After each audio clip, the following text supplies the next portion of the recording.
ខ្ញុំសូមផ្ញើវីដេអូនេះទៅដល់បងប្អូនទាំងអស់ជាពុកម្ដាយទាំងអស់គ្នាសូមរក្សាប្តីប្រពន្ធខ្លួនឯងឲ្យបានល្អចេះយល់ចិត្តចេះមើលទុកតរៈគ្នាពេលឈឺស្កាត់កុំសង្ឃឹមកូនចាកុំសង្ឃឹមកូនរាល់ថ្ងៃនេះណាពេលដែលយើងចិញ្ចឹមគាត់ដល់ធំទៅពេលដែលគាត់ចេះធ្វើការនៅខាងក្រៅរកស៊ីអីតិចតួចណាគឺយើងមិនងាយនឹងពឹងពាក់គាត់បានទេ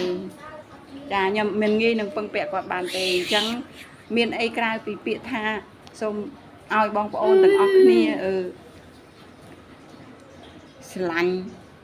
ប្តីប្រពន្ធយើងឲ្យបានច្រើនព្រោះ